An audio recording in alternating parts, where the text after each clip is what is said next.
pèlerinage endeuillé à la Mecque. Une bousculade a entraîné la mort de plusieurs centaines de personnes au premier jour de la fête de l'Aïd al-Adha. Près de 2 millions de musulmans participent au pèlerinage.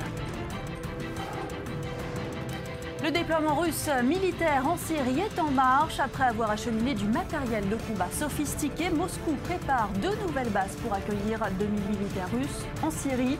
L'OTAN fait part de ses inquiétudes. Et puis journée historique aux États-Unis avec un discours du pape François devant le Congrès. Le souverain pontife a une nouvelle fois plaidé pour l'abolition de la peine de mort.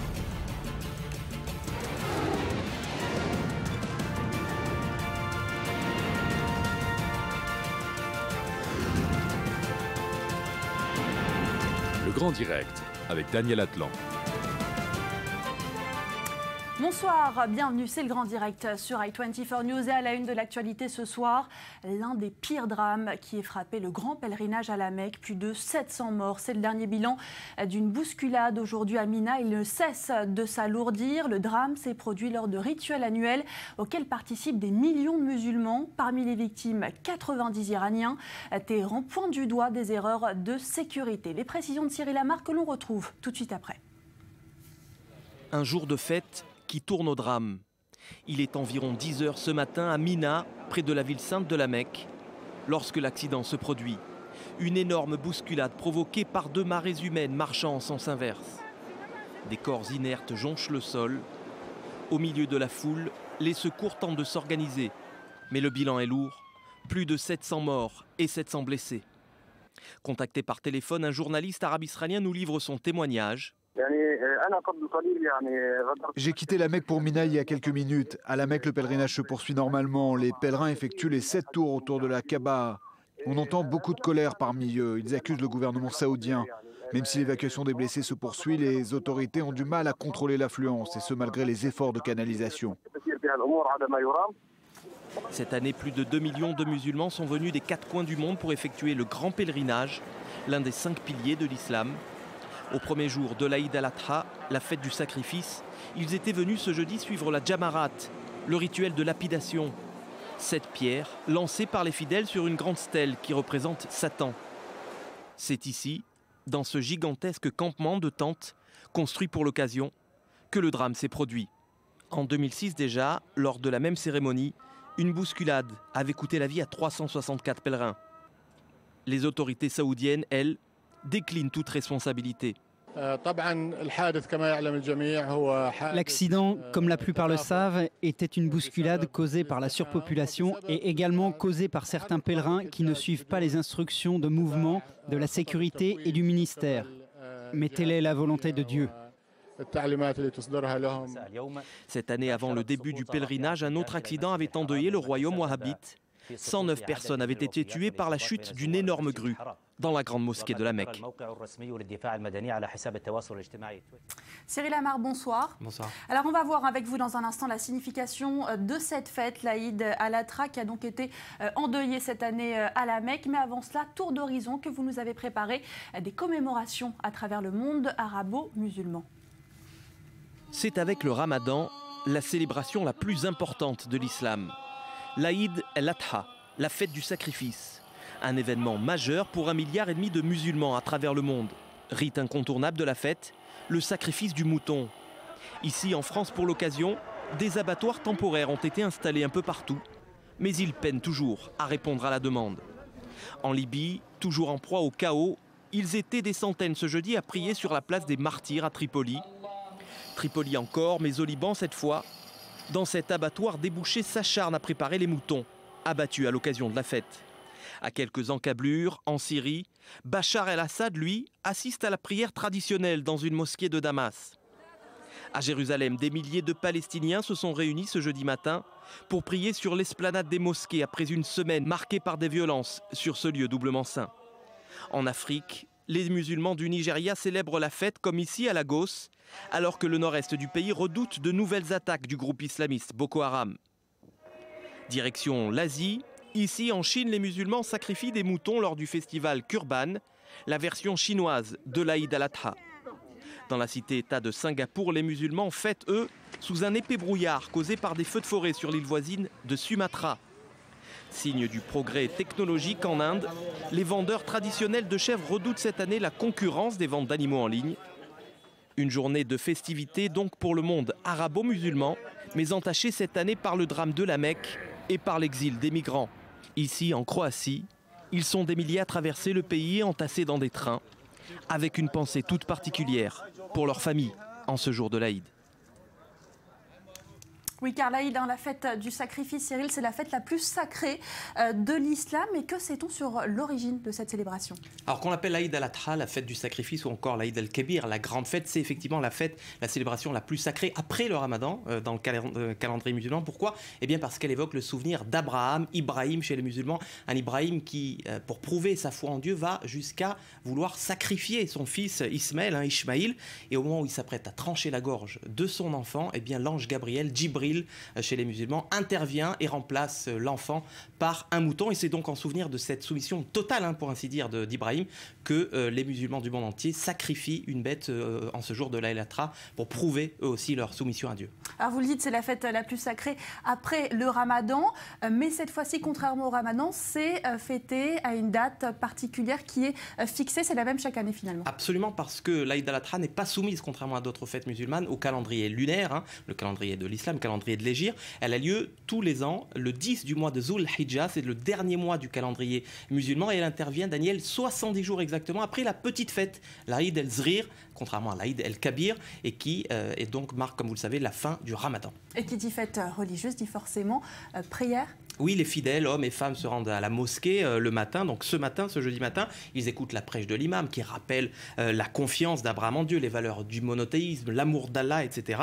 Et puis une fois la prière finie, eh bien tout le monde se donne la collade, tout le monde se pardonne. Et c'est une fête de partage aussi, puisqu'il y a aussi tout ce rituel autour du méchoui. On se réunit en famille. Les croyants qui ne peuvent pas faire le voyage à la Mecque pour le pèlerinage sont obligés de jeûner. En tout cas, il est fortement recommandé de jeûner pour ceux qui ne peuvent pas faire le pèlerinage de la Mecque. Donc autour du méchoui, on se réunit chez le patriarche, généralement chez le père de famille, pour un grand dîner. Et puis les musulmans doivent également, évidemment, manger la viande du sacrifice, mais aussi en garder et en donner aux plus nécessités. En ce sens-là, c'est également une fête de partage et une fête sociale, pour ainsi dire. Oui, et puis une fête qui dure 3 jours. Et il y a d'autres traditions autour de cette fête. Oui, dure 3 jours, mais l'essentiel des festivités, en fait, a lieu le premier jour. Donc aujourd'hui, alors idéalement, on se doit de porter des habits neufs, on offre des cadeaux aux enfants, puis ensuite, comme j'ai dit, il y a tout le folklore, le rituel autour du méchoui.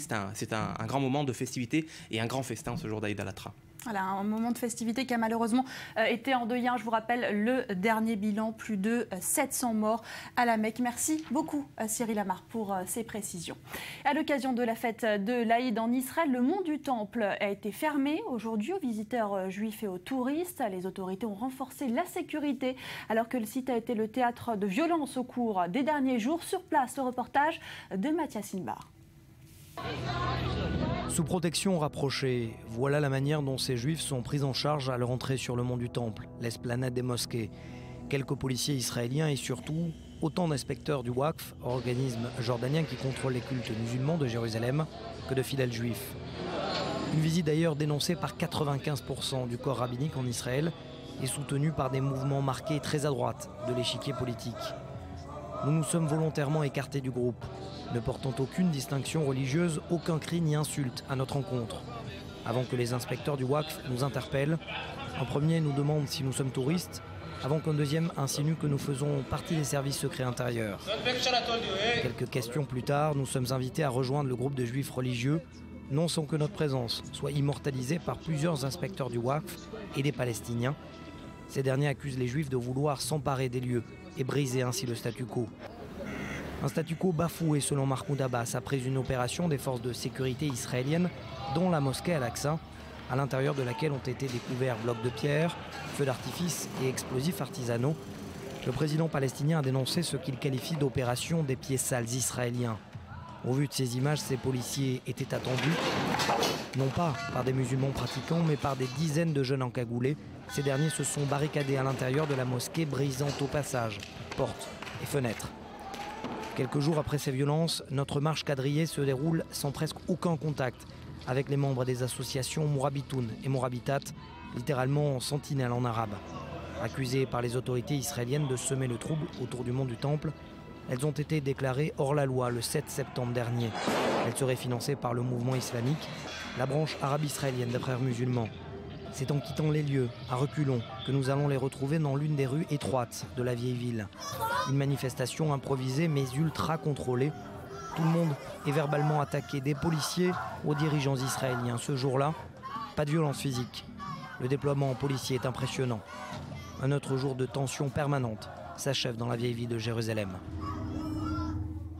Et dans ce contexte, le secrétaire général des Nations Unies, Ban Ki-moon, a fait part de ses craintes à Mahmoud Abbas concernant ses récentes déclarations incendiaires selon lesquelles, je vous le rappelle, les Juifs souillaient, je cite, l'esplanade des mosquées avec leurs pieds sales. Ban Ki-moon a déclaré que ce genre de propos risquait d'exacerber les violences. Écoutez les réactions d'anciens ambassadeurs israéliens en France au micro de Christian Mallard. Dany Sheikh, aujourd'hui, cette journée dite Forum international pour la paix, une fois de plus, vous êtes en présence de Mahmoud Abbas, qui vient de déclarer qu'il faut que les Juifs qui partent de la mosquée, de l'esplanade des mosquées avec leurs sales pieds. Mais comment on peut faire la paix en disant les choses pareilles ? Moi, j'ai entendu un Mahmoud Abbas plus conciliant aujourd'hui. Nous avons eu une entrevue avec lui, nous les 4 ambassadeurs, anciens ambassadeurs d'Israël.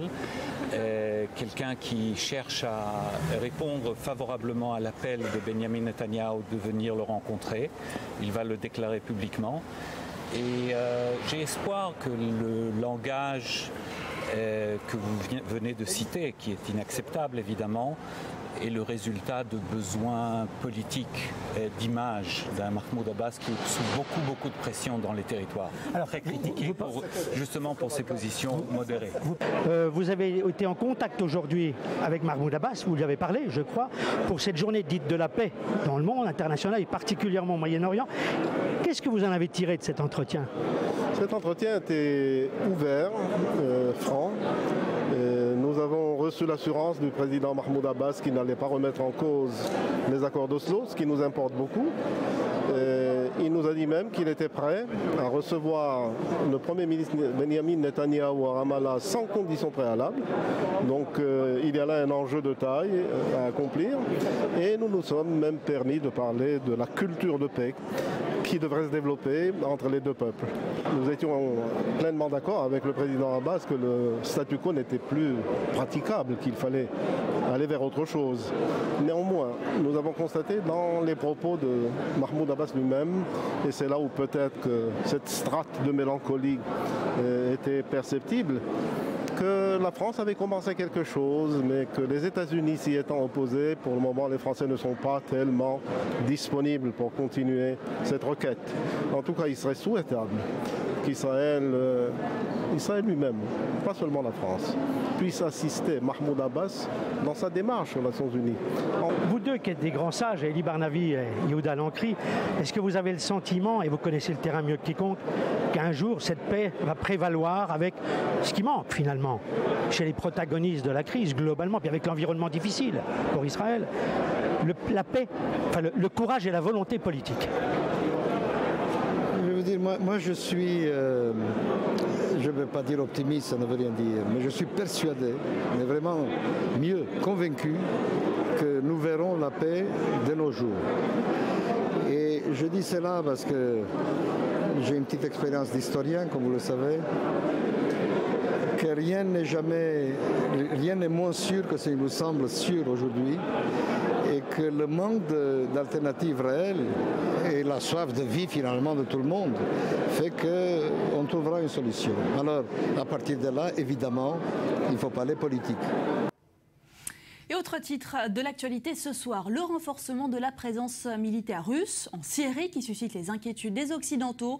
Après les livraisons d'armes et l'envoi discret de troupes, Vladimir Poutine aurait validé l'installation d'une base militaire à Latakia dans l'ouest du pays. Et dans le même temps, la flotte russe annonce le déploiement de navires de guerre dans l'est de la Méditerranée pour des exercices. Maxime Pérez nous en dit plus. Des avions Sukhoi dans le ciel de Homs. Ces images ont été filmées par les rebelles. Elles montrent que la Russie n'a pas attendu le feu vert américain pour opérer en Syrie. Moscou a d'ailleurs prévenu Washington. Sans accord rapidement conclu avec la coalition, ces forces opéreront seules. En attendant, L'armée de l'air américaine a frappé mercredi une vingtaine de cibles identifiées à l'organisation de l'État islamique, en Irak près de Mossoul, mais aussi sur le territoire syrien. Officiellement, la cible des Russes se nomme aussi Daesh, un alibi dont pourrait profiter Assad pour regagner du terrain et sauver son régime d'un effondrement que ses défaites militaires semblaient avoir rendu inéluctable. Ces dernières heures, Damas a reconnu avoir utilisé pour la première fois du matériel militaire fourni par la Russie, des drones pour pilonner des secteurs sous le contrôle de Daesh dans le nord et l'est de la Syrie. L'engagement de la Russie dans le conflit le plus sanglant du Moyen-Orient se manifeste aussi par ses nouvelles photographies satellites. Au sol, sur le tarmac d'un aéroport fraîchement aménagé par l'armée russe, de nouveaux escadrons ont été déployés près de Latakia, l'un des fiefs du régime sur le littoral syrien, et désormais un sanctuaire bien gardé.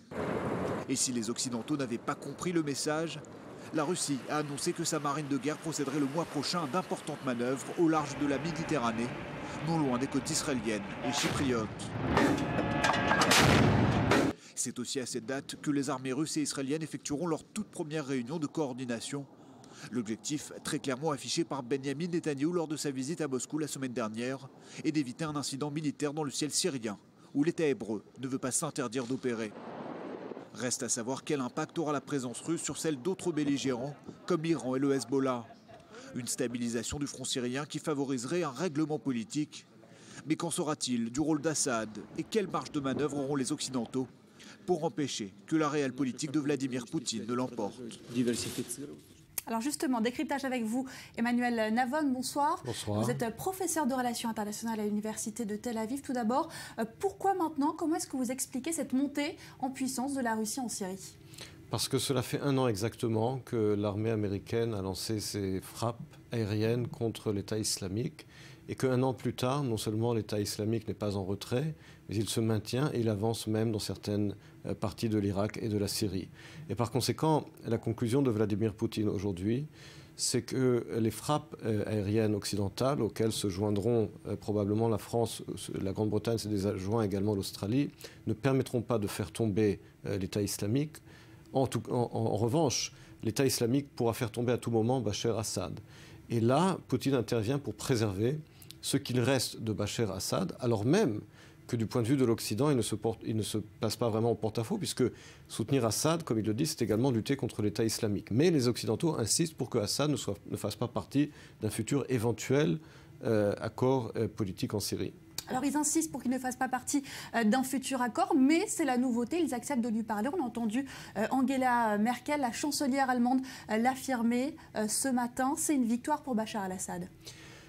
D'une certaine manière, oui. L'argument de Vladimir Poutine a fini par porter, à savoir que l'argument de Poutine consiste à dire comment voulez-vous lutter contre l'État islamique et à la fois lutter contre Assad, puisque l'un lutte contre l'autre. Maintenant, ce que comprend également Angela Merkel et d'autres dirigeants européens, c'est que s'ils veulent mettre fin à la source au phénomène des réfugiés, ils ne pourront pas faire passer outre Bachar Assad.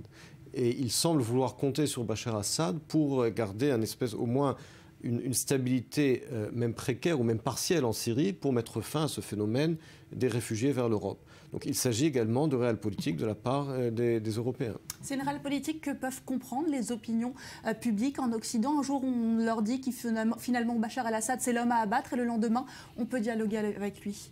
C'est ça exactement la réelle politique. C'est un mot allemand, c'est un mot européen, c'est-à-dire mener une politique sur la base des intérêts. Et bien entendu, on peut toujours justifier cela par la morale, par les valeurs, c'est ce que font toujours les dirigeants. Mais il est bien entendu qu'encore une fois, lorsque Angela Merkel a parlé du besoin d'ouvrir les portes de l'Allemagne pour les réfugiés, c'est également parce qu'elle sait que l'Allemagne a besoin de cette main-d'œuvre. C'est un pays riche qui vieillissant. Mais en ce qui concerne la source du problème, bien entendu, les dirigeants européens, en particulier l'Allemagne, veulent mettre fin à ce phénomène en allant à la source du problème. Et la source du problème aujourd'hui, c'est le fait que Daesh continue, l'État islamique continue de s'étendre, que les frappes américaines n'ont pas réussi à l'arrêter, et que lorsque Poutine dit « moi je vais aider Assad » et cela va également aider à mettre fin au problème des réfugiés, cela convainc de plus en plus les Européens. Alors c'est une stratégie qui marchait. Bachar al-Assad est donc réintégré au banc des nations. On va regarder tout de suite à ce propos ce sujet. Il est signé David Klezewski. La diplomatie occidentale s'est-elle inclinée face aux Sukhoi et autres chasseurs envoyés par Moscou? Il y a quelques mois encore, Bachar el-Assad semblait tout proche de la défaite. On le disait, isolé plus que jamais, même de ses plus proches alliés. Pour la plupart des diplomates européens et américains, aucun doute, le président syrien faisait partie du problème et du passé. Mais Russes et Iraniens n'ont en fait jamais fait défaut. Le dictateur a certes perdu du territoire et pourrait même devoir un jour se séparer de sa capitale, Damas. Mais il a toujours les moyens de contrôler les zones les plus importantes de Syrie, notamment la bande côtière de Latakia et son accès à la mer. En clair, Damas pourrait tomber sans forcément entraîner Assad dans sa chute. Ces rapports de force contraignent l'Occident à mettre de l'eau dans son vin et réviser ses positions. Nous devons parler avec de nombreux acteurs, ce qui inclut Assad, mais d'autres également. Non seulement avec les États-Unis d'Amérique, la Russie, mais aussi avec d'importants partenaires régionaux comme l'Iran et les pays sunnites comme l'Arabie saoudite. Côté américain, même constat, même embarras. Impossible de parier sur la disparition prochaine de l'une des parties en conflit. Groupe État islamique, Al-Qaïda, Hezbollah, autant de forces qui ne vont pas déposer les armes de sitôt. Et puisqu'Assad aussi est encore là pour longtemps, il va bien falloir se coordonner avec les Russes pour entrevoir l'après-crise en Syrie. Évidemment, notre objectif demeure la destruction de l'État islamique, mais aussi un règlement politique en Syrie, ce que nous ne croyons pas pouvoir faire sur le long terme avec Assad. Mais nous essayons et nous cherchons des solutions afin de trouver un terrain d'entente.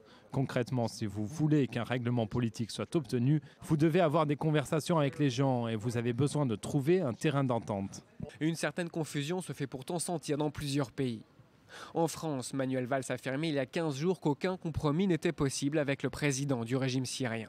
Cette semaine, le président Hollande corrige le tir. Tous ceux qui peuvent contribuer à trouver une solution politique en Syrie doivent être mis autour de la table. C'était le principe de ce qu'on appelait les conférences de Genève. Il y en a eu 2. Et moi, j'appelle à ce qu'une nouvelle conférence puisse permettre à tous les pays qui veulent que la paix revienne en Syrie d'y contribuer. La conférence de Genève 2 avait échoué, en partie parce que les Occidentaux et certains opposants syriens faisaient du départ d'Assad une condition préalable. La conférence de Genève 3, si elle a lieu, ne sera peut-être pas plus réussie, mais elle se déroulera en présence de Bachar el-Assad. Emmanuel Navon, on peut encore croire un règlement politique du conflit en Syrie ? Je ne pense pas. Lorsque John Kerry et lorsque François Hollande parlent d'un règlement politique, pense-t-on véritablement que l'on pourra mettre à la même table les dirigeants de l'État islamique et Bachar Assad? C'est complètement illusoire. Je pense qu'on se dirige plutôt vers une partition de facto de la Syrie entre ce qu'il reste du régime Assad et de l'État islamique, puisque les frappes militaires aériennes occidentales durent depuis un an, comme je l'ai rappelé tout à l'heure, et que sans intervention sur le terrain, qui semble très peu probable, on ne voit pas comment l'Occident pourra vaincre l'État islamique. Et par conséquent, je crois que Poutine se dirige vers un modèle de partition de facto de la Syrie qui rappellerait un peu celui de l'Ukraine. Et lorsqu'il voit la façon dont les Occidentaux ont réagi à cette partition de facto de l'Ukraine, il a de bonnes raisons, à mon sens, de penser que ce scénario peut se répéter en Syrie, en créant une espèce de continuité territoriale entre le régime Assad et le Hezbollah au Liban. Merci beaucoup, Emmanuel Navon, pour ces éclairages. Dans le reste de l'actualité, la route vers une solution à la crise migratoire est encore longue. Le constat est d'Angela Merkel, la chancelière allemande, des propos tenus ce matin à Berlin, alors que des milliers de migrants continuent à affluer vers le nord du continent via les Balkans. On fait le point sur les derniers développements, c'est avec Julia Galancia. Nouvel afflux record de migrants en Hongrie. Mercredi, le pays a comptabilisé plus de 10 000 nouvelles arrivées. Le corridor à la frontière avec la Croatie est emprunté par des centaines de personnes. Ici, Barks, un des derniers postes frontières encore ouverts. De là, les migrants poursuivent pour la plupart leur voyage jusqu'à l'Allemagne ou la Suède. Je veux aller en Suède, en tout cas j'espère. Je ne sais pas quel travail je ferai là-bas, mais tout ce que je veux, c'est la paix. De son côté, la Croatie, qui se dit dépassée par les quelques 44 000 migrants sur son sol, les convoie vers la frontière où ils sont pris en charge par Budapest, qui les achemine par bus ou par train directement à la frontière autrichienne. Parallèlement, les tensions montent entre la Croatie et la Serbie, qui ont décidé jeudi de bloquer un peu plus leurs frontières respectives. Zagreb insiste pour que Belgrade dirige le flot de migrants vers la Hongrie et la Roumanie plutôt que vers son territoire et va jusqu'à interdire aux citoyens et aux véhicules serbes d'entrer sur son territoire. Our border is ready and open for Notre frontière est prête et ouverte à toutes les voitures n'ayant pas d'immatriculation serbe. Les bus immatriculés en Serbie ne pénétreront pas en Croatie. Mon message est très clair. Ouvrez la porte de Orgos, qui est d'ailleurs prête. Il n'est pas nécessaire d'en faire toute une situation avec les réfugiés. Ils n'ont pas besoin de venir en Croatie et nous les transporterons ensuite vers la Hongrie. Dans le nord de la France, la crise a aussi fait une nouvelle victime ce jeudi. Un migrant mineur est mort percuté par une navette fret dans la nuit aux abords du tunnel sous la Manche près de Calais. Il tentait de rallier l'Angleterre. Et plusieurs rendez-vous sur la crise migratoire attendent désormais les dirigeants européens en octobre. Une rencontre avec le président turc Recep Tayyip Erdogan le 5, puis une conférence avec les pays des Balkans. Ce sera pour le 8 octobre. Hier déjà, un sommet extraordinaire a réuni des dirigeants de l'Union européenne. Ils sont convenus de renforcer les frontières extérieures de l'UE afin de freiner le flux continu de migrants, comme nous l'explique Océane Nicole. Un nouvel accord qui est encore insuffisant selon les termes de la chancelière allemande. Après le Conseil extraordinaire des 28 pays membres de l'Union européenne ce mercredi, Angela Merkel y voit encore des failles qu'il faut combler, notamment sur la répartition des migrants. Une telle redistribution ne peut fonctionner que si nous arrivons à un processus d'enregistrement conforme aux frontières extérieures de l'Union européenne, vérifiant le besoin de la demande d'asile des réfugiés. Je suis absolument convaincue que l'Europe n'a pas seulement besoin d'une répartition ponctuelle, mais surtout d'une procédure durable sur la répartition des réfugiés entre États membres. Ce mercredi à Bruxelles, les pays membres de l'UE ont également trouvé un autre point d'accord, le déblocage d'une aide financière à hauteur d'1 milliard d'euros pour les pays concernés hors de l'Union européenne. Nous nous sommes accordés pour venir en aide au Liban, à la Jordanie, à la Turquie et à d'autres pays dans la région. Un montant d'1 milliard d'euros supplémentaire sera débloqué pour aider les réfugiés dans la région via le Haut Commissariat aux réfugiés et le Programme alimentaire mondial. Une aide financière qui aura pour but d'aider les migrants dans les premiers pays qu'ils traversent pendant leur longue route vers l'exil. Une aide qui pourrait avoir une autre vertu, ralentir le flux migratoire vers l'Europe. L'Union européenne a également insisté sur la nécessité de prendre des mesures pour renforcer durablement le contrôle de ses frontières. Pour cela, des hotspots, des centres d'accueil devront être mis en place en novembre prochain, en Grèce et en Italie notamment, les deux premiers pays concernés par l'arrivée massive des migrants. Le but étant de déterminer s'ils peuvent bénéficier ou non de l'asile européen. Reste avec nous, je vous retrouve dans quelques instants pour la suite du Grand Direct. A tout de suite.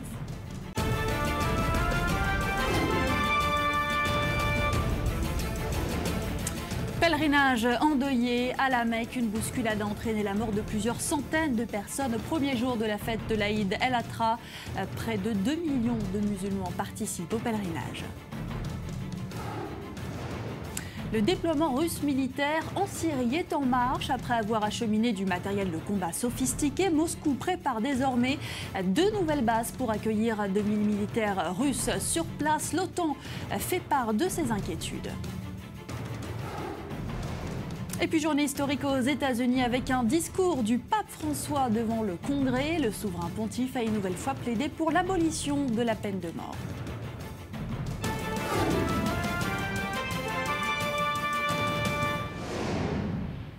Bienvenue si vous nous rejoignez sur i24 News, c'est la suite du Grand Direct et c'est sans doute la journée la plus politique du voyage du pape François aux États-Unis. Moment historique, il s'est adressé au Congrès des États-Unis. C'est une première pour un chef de l'Église catholique. L'intervention est loin d'être anecdotique car il faut savoir que la Chambre des représentants et le Sénat sont entièrement contrôlés par les républicains qui, sur de nombreux sujets, défendent des positions opposées à celles adoptées par l'Église catholique. On écoute tout de suite un extrait du discours du pape et puis décryptage à suivre avec Nadia Ellis.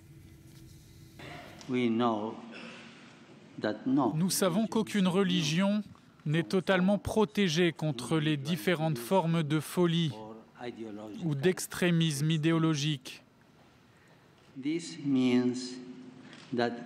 Cela veut dire que nous devons faire spécialement attention à tout type de fondamentalisme, qu'il soit religieux ou de n'importe quel autre genre. Voilà, ovation pour le pape François. On en parle avec vous, Nadia Ellis. Vous êtes chercheuse à l'université de Tel Aviv et spécialiste du discours. Qu'est-ce que vous en avez pensé de ce discours? Est-ce qu'il a confirmé sa réputation d'habile communicant, le pape François? Eh bien, c'était un discours très diplomate, ce discours du pape, un discours riche de suggestions, de paraphrases, de non-dits et très peu de doigts pointés. C'est un discours qui, dès le départ, fait vraiment un grand usage de la paraphrase pour justement ne pas devoir nommer ni les personnes à qui il s'adresse, ni les sujets desquels il parle. Dès le départ, quand il dit qu'il veut s'adresser aux Américains, il emploie des grandes phrases, des tournures de phrases pour dire qu'il parle à des hommes et des femmes de bonne foi, des jeunes, des vieux, des moins vieux, qui sont actifs dans le social. Déjà, c'est intéressant, il spécifie qu'il parle aux gens, aux Américains qui sont actifs dans le côté social et non pas aux autres. Et il s'adresse à eux pour parler en gros de la violence, de la gravité, de tout ce qui se passe dans le monde. Mais encore une fois, il ne parle pas de ce qui se passe vraiment spécifiquement dans les pays où la guerre se déroule aujourd'hui. Donc il parle de tyrannie, il parle de violence, il parle d'abus. Il ne les nomme pas, même quand il parle de ce que les premiers en fait ont fait aux Indiens d'Amérique, le premier réfugié comme il les appelle. Il n'ose même pas appeler les Indiens d'Amérique par leur nom. Il dit ceux qui étaient là avant nous. Et encore, il est difficile de juger le passé par les standards du présent. Donc il essaye quelque part de marcher sur les œufs dans un discours qui vraiment marche tout au long sur le fil du politically correct, du politiquement correct. Oui, justement, il faut dire que beaucoup ont redouté qu'ils mettent les pieds dans le plat, qu'ils soient mal accueillis dans ce congrès. Est-ce qu'il y a tout de même des dossiers qu'il a abordés de façon plus directe? Alors oui, il y a quelques sujets qu'il a quand même nommés par leur nom, notamment la peine de mort, comme vous l'avez dit, le futur de la planète, le trafic d'armes. Ce sont des sujets qu'il a quand même abordés en pointant du doigt le fait qu'il faut faire quelque chose et que le Congrès américain a un rôle là-dedans. Mais même là-dedans, il a su paraphraser et glisser quelques suggestions par rapport, par exemple, à l'avortement. Quand il a dit qu'il faut protéger la vie, il faudrait la protéger à tous ces stades. Et donc, évidemment, il parle de l'avortement, mais il ne l'a pas nommé très clairement. Et autre chose qui est très intéressante, c'est la partie où il parle de la famille comme le fondement de la société américaine et pas seulement, sans pour autant rentrer dans le dossier mariage homosexuel, qui est évidemment récemment très important aux États-Unis. Il ne rentre pas là-dedans, mais il parle du fait qu'il faut protéger les bases de la famille telles que l'Église l'entend. Et donc voilà, donc il parle de sujets importants comme ce serait vraiment la protection de la vie par rapport au trafic d'armes, aux réfugiés ou encore la peine de mort. Mais il ne fait jamais de nom, il ne parle pas de qui sont les ennemis aujourd'hui à combattre et auxquels les États-Unis devraient faire face. Voilà, véritable jeu d'équilibriste pour le pape François. Merci beaucoup, Nadia Ellis, pour cette analyse. Alors, en tout cas, le pape François n'a pas attendu son discours devant le Congrès pour exprimer son avis sur des sujets qui ne font pas l'unanimité entre républicains et démocrates. Lors d'une intervention à la Maison-Blanche, il a notamment appelé à agir contre les changements climatiques. À New York, le reportage de Daniel Zieri. New York se prépare à accueillir le pape. Le pape François devrait arriver dans la ville jeudi soir, une deuxième étape dans sa première visite aux États-Unis qui a débuté à Washington ce mardi. As the son of an immigrant family, I'm happy. En tant que fils d'une famille d'immigrés, je suis heureux d'être accueilli dans ce pays qui a été fondé largement par de telles familles. Le souverain pontife sera à New York pendant seulement 40 heures, mais le programme est très chargé. À son arrivée jeudi, il mènera une prière collective dans la célèbre cathédrale Saint-Patrick, un véritable monument de New York où des milliers de personnes seront attendues. Mais c'est vendredi que tout va s'accélérer.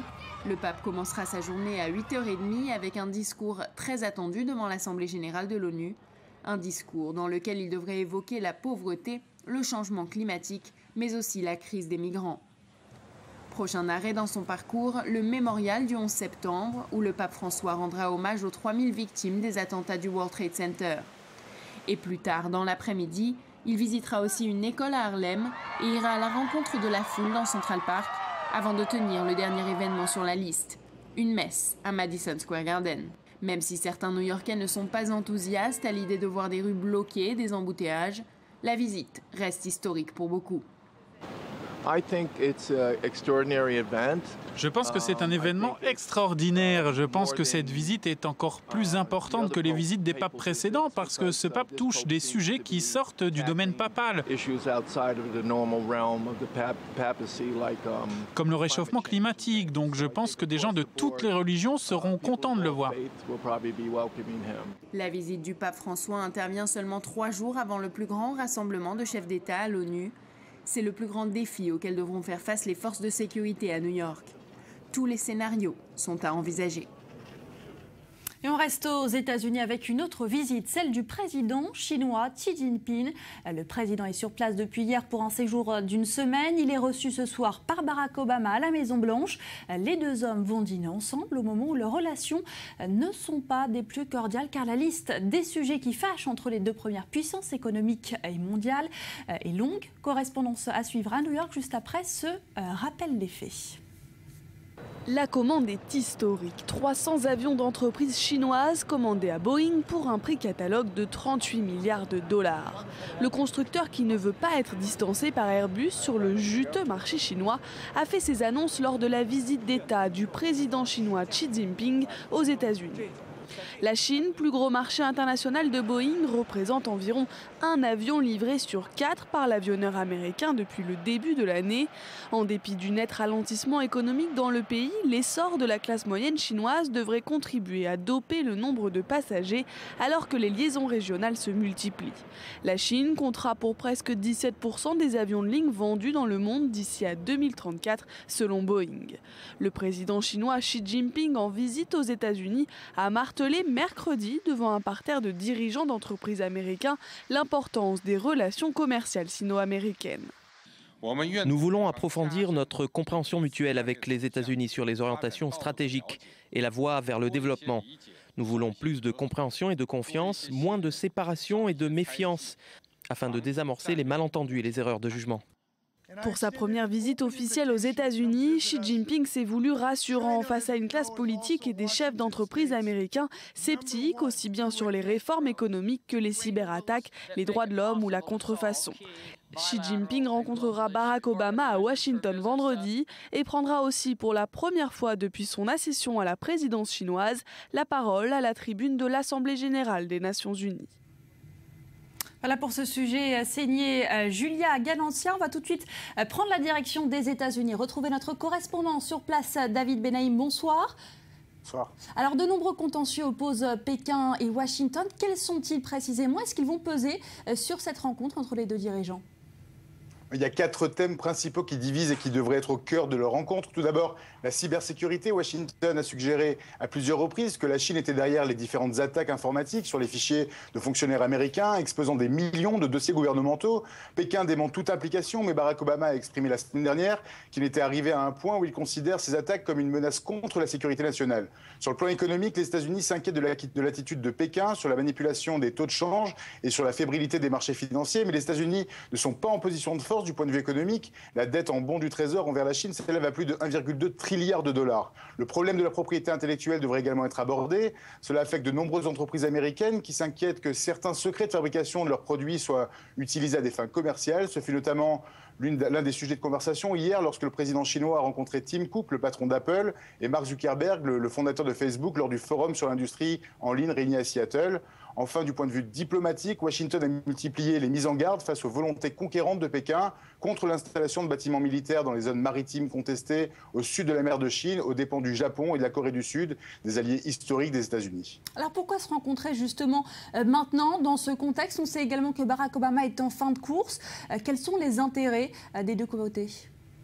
Bon, il reste quand même un peu moins d'un an et demi à Barack Obama à la tête des États-Unis, donc il a quelques ambitions sur ses accomplissements. On devrait plutôt s'étonner que les deux plus grandes puissances économiques du monde ne se rencontrent pas plus souvent. Les deux pays sont complètement interdépendants du point de vue économique, du point de vue politique. Xi Jinping est en position de faiblesse dans son pays et il doit montrer à sa population qu'il est l'égal du président américain, la première puissance mondiale. Barack Obama veut quant à lui défendre l'intérêt vital de son traité de libre circulation des biens et des échanges avec le Sud-Pacifique, controversé aussi bien chez les républicains que chez certains démocrates.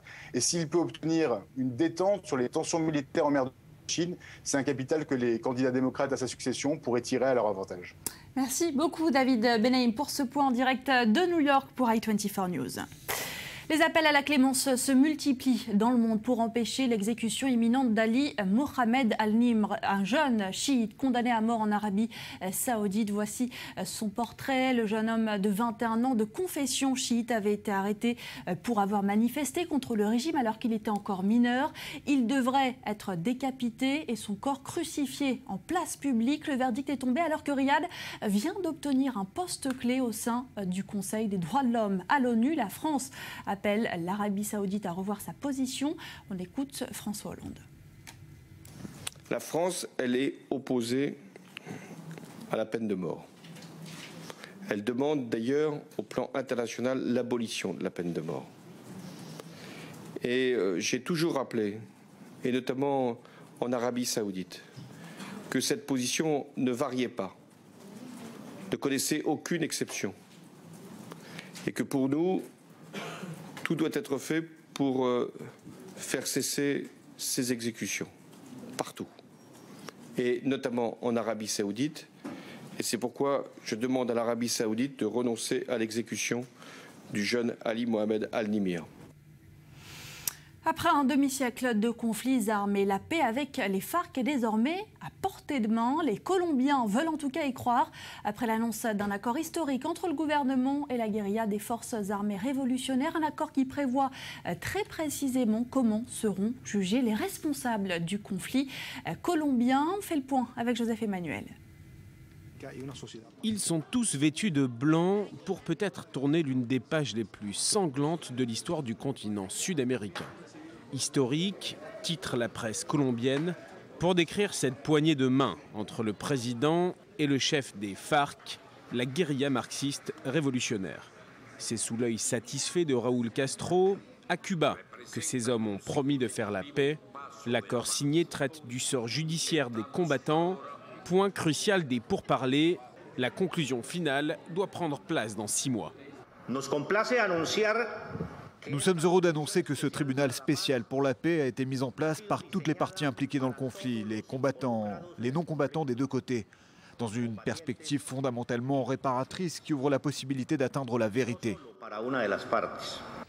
En vertu de cette vérité, l'accord signé indique qu'il n'y aura pas d'amnistie pour les crimes contre l'humanité, les crimes de guerre, les déplacements forcés ou encore les actes de torture. A contrario, une amnistie sera prévue pour les crimes politiques, un geste de bonne volonté pour arrêter la guerre. Dans exactement 6 mois, nous allons faire un adieu définitif et ultime à la plus longue guerre de Colombie. Et pas seulement de Colombie, mais d'Amérique. C'est la première fois depuis 14 ans qu'un président colombien rencontre le plus haut dirigeant des FARC. Celui qui se fait appeler Timoshenko était jusqu'à présent l'ennemi numéro 1 du gouvernement colombien, recherché dans la vaste zone d'influence du mouvement révolutionnaire pour homicide aggravé, terrorisme et enlèvement. Des négociations avaient déjà eu lieu, mais la question la plus sensible demeurait celle de la justice transitionnelle des rebelles démobilisés. C'est donc une mini-révolution qui a lieu en Colombie, une révolution dont les effets sont immédiats. Le procureur général a suspendu les poursuites en cours contre les chefs des FARC. La pierre d'achoppement des négociations a toujours été le sort que prévoyait la Colombie aux guérilleros. Les FARC ont toujours refusé un accord impliquant de la prison pour leurs hommes, quand le gouvernement colombien ne voulait rien entendre d'une impunité généralisée. Spectateurs des moments durs du conflit comme de cette réconciliation, les États-Unis ont salué un progrès historique. Le conflit entre l'armée colombienne et les FARC a fait quelques 220 000 morts. Alors peut-on vraiment croire à cet accord entre le gouvernement et les FARC? On voit ça tout de suite avec Jacques Kourlianski, chercheur associé à l'IRIS, auteur de l'ouvrage La Colombie de A à Z. Bonsoir. Bonsoir. Alors tout d'abord, qu'est-ce que les FARC ont à gagner dans cet accord? Ils refusaient jusqu'à présent tout accord qui impliquait de la prison pour ces guérilleros. Bon, alors il faut replacer l'accord qui a été signé hier, le dernier, donc sur les réparations et la justice faites aux victimes, dans le contexte général des négociations qui ont commencé en 2012. Donc c'est le 4e accord à avoir été signé, donc c'est la raison pour laquelle il y en a 6 qui doivent être au final paraphés par les deux parties. Donc c'est la raison pour laquelle, comme on a passé l'équateur des 3 accords, donc on en est au 4e, le président colombien a tenu absolument à être présent à La Havane pour effectivement serrer la main au chef de l'autre partie, donc des FARC, signalant ainsi que le processus avait passé une ligne décisive et qu'on pouvait espérer au 16 mars 2016, c'est la date qui a plafond, qui a été butoir, qui a été fixée, une signature générale et finale d'un accord entre le plus vieux mouvement de guérilla d'Amérique latine, donc les FARC, et le gouvernement colombien. Et qu'est-ce qui pourrait faire capoter cet accord? Est-ce qu'on peut imaginer que des factions plus extrémistes au sein des FARC puissent torpiller ces avancées en perpétrant des attaques? Alors dans ce genre d'accord, c'est toujours un compromis. Donc dans un compromis, personne n'est satisfait à 100%. Chacun fait un pas en direction de l'autre. Donc dans cet accord sur la réparation aux victimes, donc ça veut dire en clair que les crimes contre l'humanité, puisque la Colombie est partie au traité de Rome, la Cour pénale internationale, donc il fallait absolument trouver que la justice ne soit pas oubliée dans la signature de ces accords. Donc les crimes contre l'humanité qui ont pu être commis par les FARC, par certains membres des FARC, donc seront pris en compte par le tribunal qui va être créé, mais également, c'est ce qu'avaient demandé les FARC, les crimes qui ont pu être commis par l'autre partie, non seulement par les forces de l'ordre, mais aussi par des groupes paramilitaires qui ont pu être créés par certaines personnes à l'intérieur de la Colombie, puissent être gérés par le tribunal. Donc ceux qui peuvent craindre d'être placés devant ce tribunal, effectivement, se trouvent dans une situation aujourd'hui de refuser donc la signature de ces accords. Donc ça peut être certains, effectivement, membres radicalisés des FARC qui peuvent, pour l'instant, on ne voit pas très bien qui, comment, ni dans quelle mesure, il faudra attendre peut-être, mais on sait aussi qu'il y a certains secteurs, notamment dans l'intérieur de la Colombie, dans la Colombie rurale, qui est la principale concernée par la gestion de ce conflit, qui ne concerne absolument pas les villes, les principales agglomérations du pays, et donc sont hostiles et ils sont quelque part, ils s'identifient dans la personne de l'ancien président Álvaro Uribe.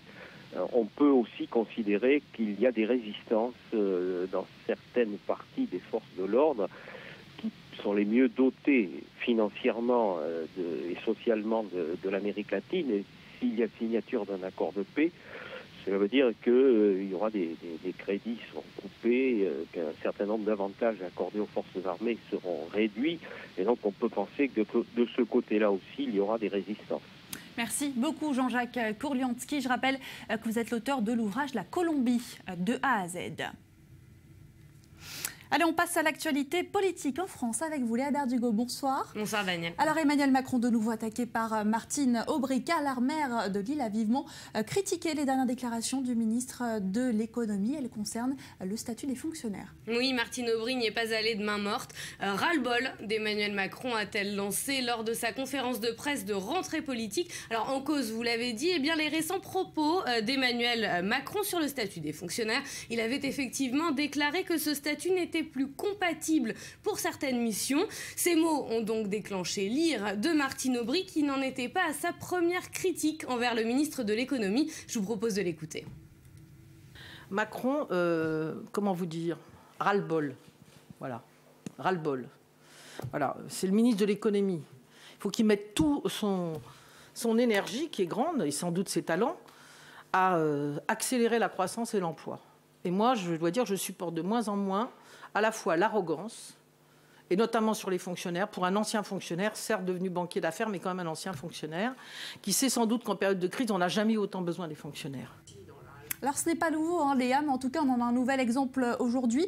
Il semble qu'Emmanuel Macron ne soit pas apprécié par une certaine frange de la gauche. Oui, alors c'est le moins que l'on puisse dire, car le ministre de l'économie a déclenché une flopée de polémiques ces derniers temps.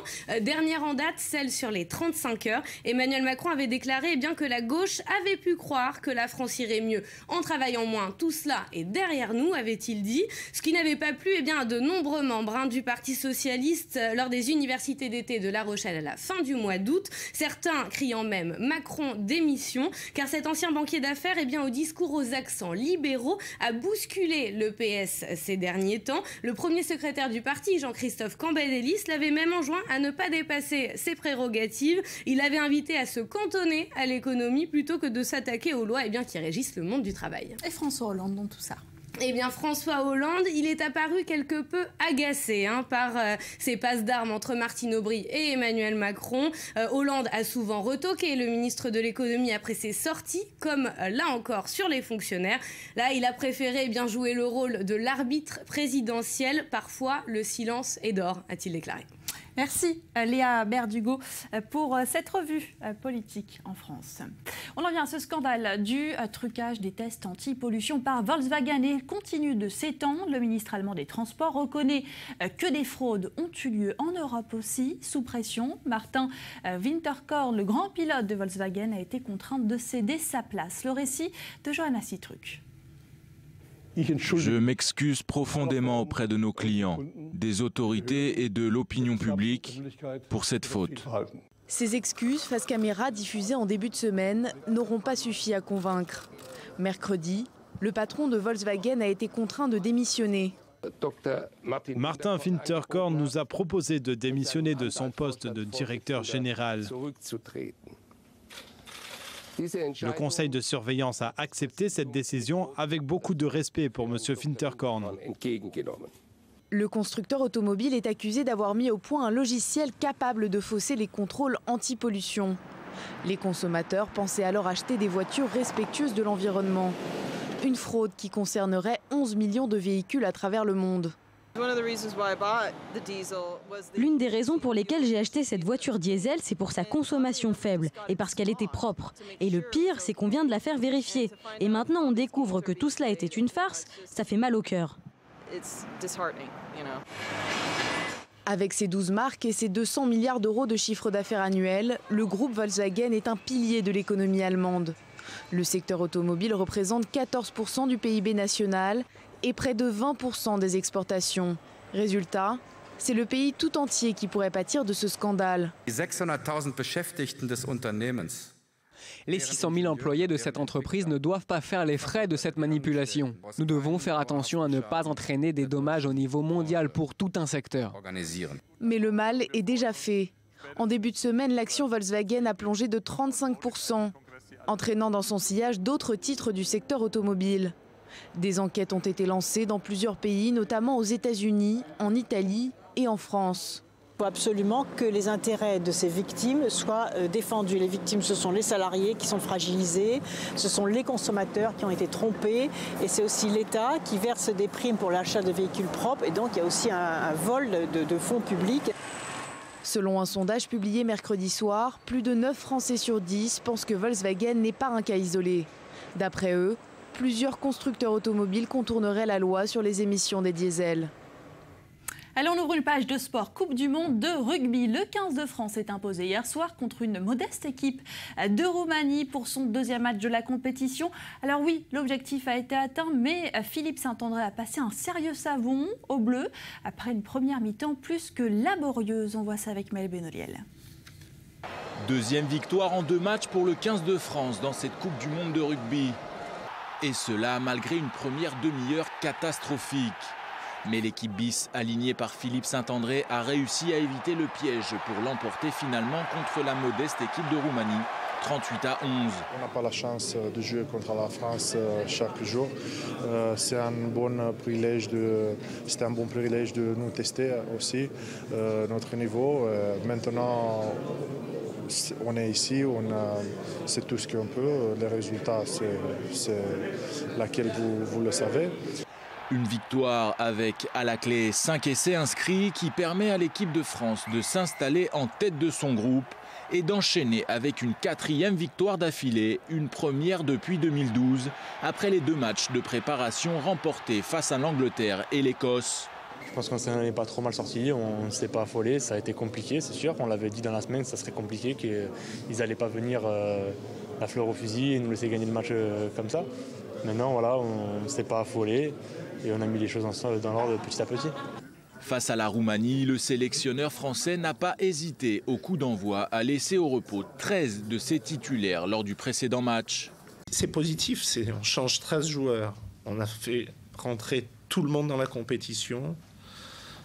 La seule tuile, voilà, c'est la blessure de Yoann Huget. Après le reste, voilà, on est à 2 matchs, 2 victoires et on continue, on avance. Voilà. Après, on n'est pas favori, on le sait, mais on est toujours dans la compétition et on va se battre avec férocité et avec nos points forts. Fort de cette victoire attendue mais bienvenue, la France disputera son avant-dernier match de poule face au Canada le 1er octobre prochain.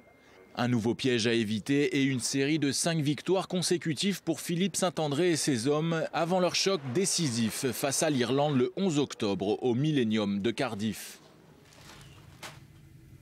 Restez avec nous, je vous retrouve dans quelques instants sur i24 News pour la suite du grand direct débat. À suivre, il sera question des bénéfices économiques d'une paix entre Israéliens et Palestiniens. C'est ce que révèle une étude d'un think tank américain. La création d'un État palestinien pourrait rapporter 123 milliards de dollars à Israël en 10 ans. On en reparle dans quelques instants, juste après un nouveau journal. À tout à l'heure.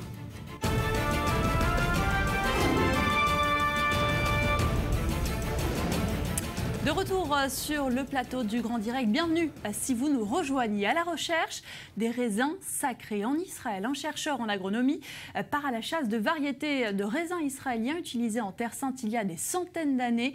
Uri Shapira et Maël Benoliel l'ont suivi dans sa mission. Son nom, Yaakov Eni. Sa profession, chasseur de raisins. Sa mission, localiser et collecter des cépages israéliens authentiques millénaires. Nous avons trouvé une variété de raisins dans le sud du désert du Negev, près de la frontière avec l'Égypte, et nous avons dû obtenir une permission spéciale pour accéder à cette région, car nous avons dû traverser 3 lignes de front différentes.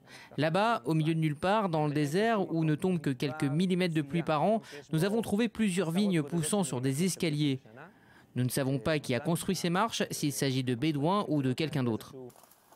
Yaakov fait partie d'un projet spécial dirigé par le docteur Eliashiv Drori de l'université d'Ariel et du centre de recherche et développement de Samarie en Cisjordanie. Cela fait maintenant plus de 3 ans que le docteur Drori et son équipe s'attellent à retrouver des variétés de raisins israéliens utilisés en Terre Sainte il y a des centaines d'années. L'ancienne terre d'Israël était connue pour ses vins de qualité qui étaient exportés partout dans le monde. La plupart des cépages ont été perdus. La plupart des vins israéliens d'aujourd'hui étant basés sur des variétés de cépages européens. Lors de ses recherches, le docteur Drori examine chacune des différentes variétés de raisins et les définit. Le scientifique recoupe même les informations qu'il a récoltées avec des textes d'époque. Dans ces notes historiques, nous avons pu retrouver les caractéristiques de chaque cépage, si le vin est doux. Une fois les raisins trouvés, ils sont transférés au laboratoire du docteur Drori pour étudier l'ADN du fruit.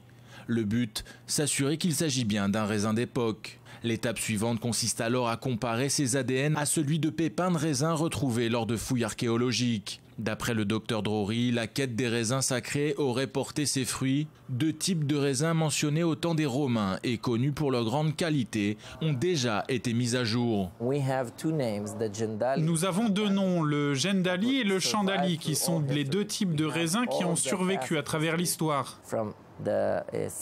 Nous connaissons toute leur histoire et ils ont des caractéristiques très spécifiques. Nous avons retrouvé ces raisins qui poussaient en tant que raisins de table et nous nous attelons à les rétablir comme raisins de cuve.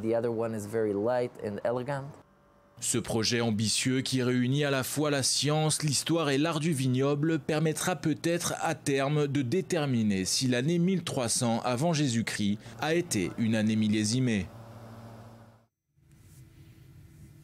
Allez, on passe au débat dans le grand direct. La création d'un État palestinien pourrait rapporter 123 milliards de dollars à Israël en 10 ans. C'est du moins ce qu'avance une étude d'un think tank américain publiée aujourd'hui dans Le Monde. Chiffres à l'appui, l'étude révèle les bénéfices économiques que retiraient Israéliens et Palestiniens en cas de cohabitation des deux États.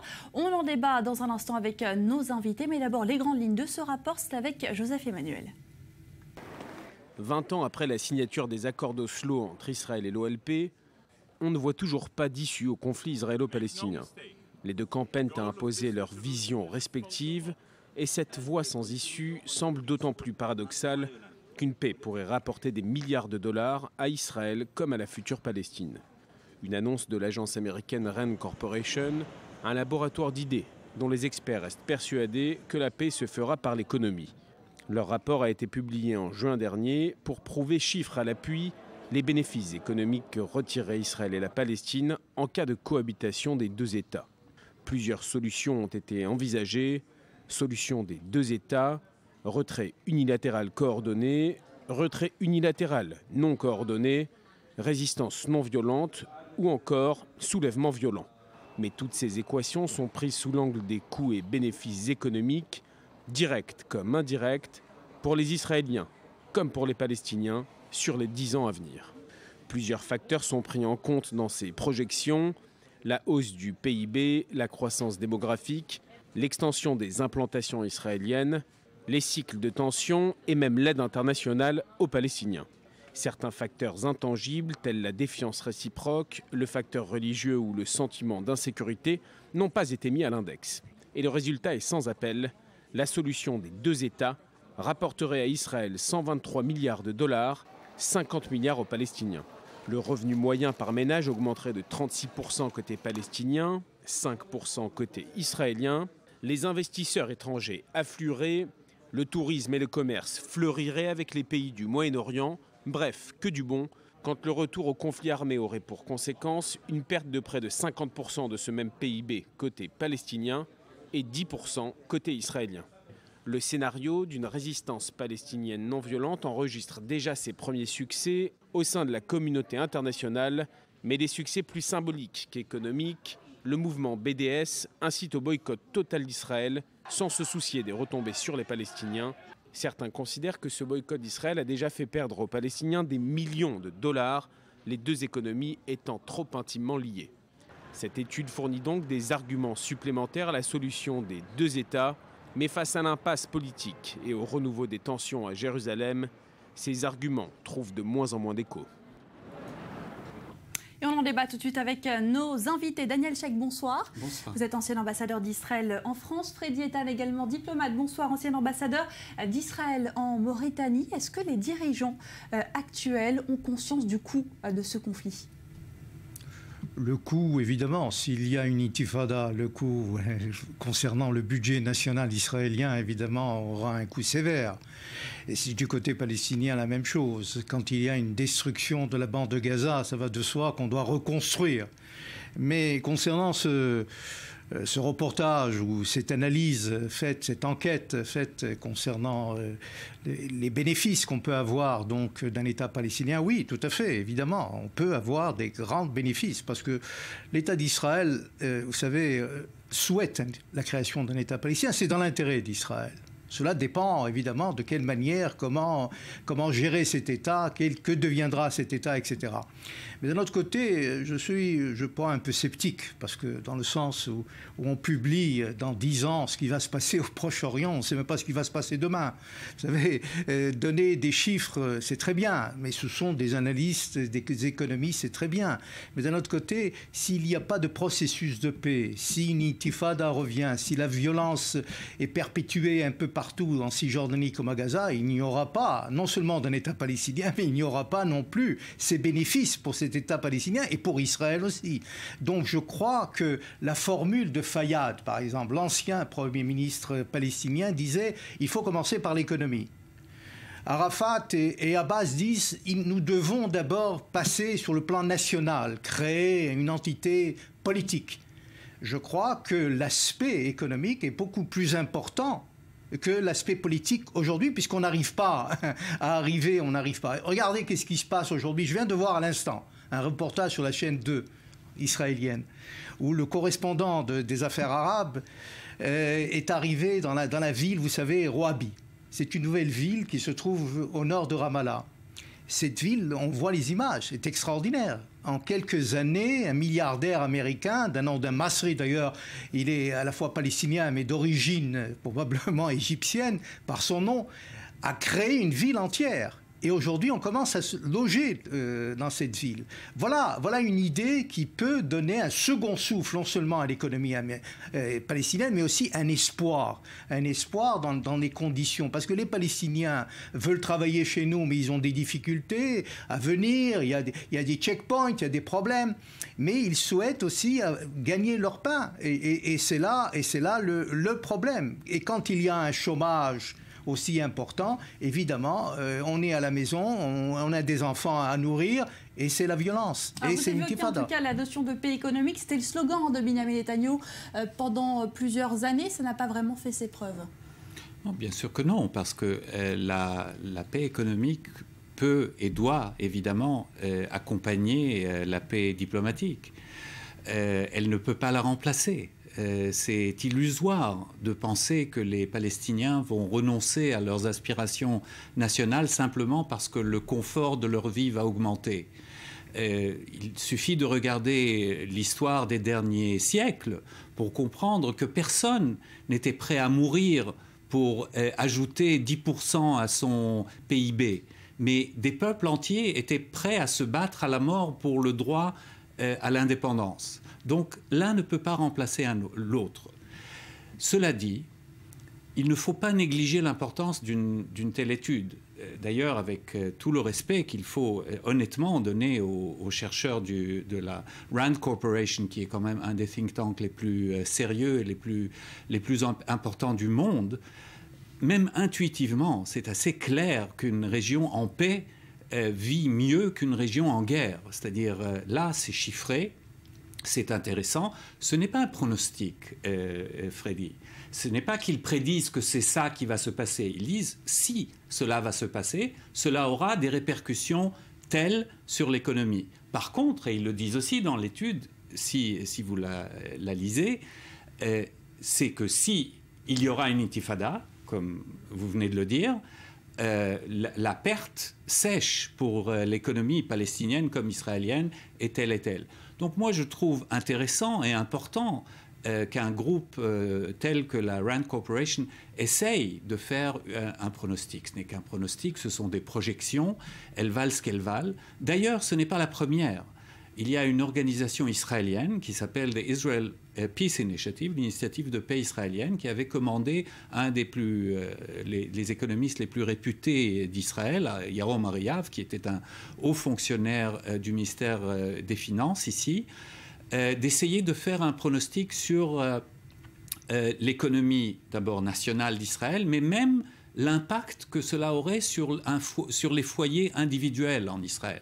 Là aussi, ils avaient pris 10 ans de situation de paix. Qu'est-ce que cela aurait comme impact? Les résultats étaient plus modestes que la Rand Corporation, mais ils étaient quand même très importants. Alors, il faut dire en tout cas que cet environnement hostile qui repousse les investisseurs, on avait l'habitude de dire qu'Israël est la nation start-up, mais on est quand même bien en dessous du potentiel économique d'Israël, notamment parce qu'il y a le boycott, mais ça ne se réduit pas seulement au conflit israélo-palestinien. Il y a d'autres nations qui menacent Israël. Il y a la Syrie, il y a le Liban, il y a cette paix froide avec l'Égypte. Est-ce qu'on peut imaginer une solution globale, une paix globale?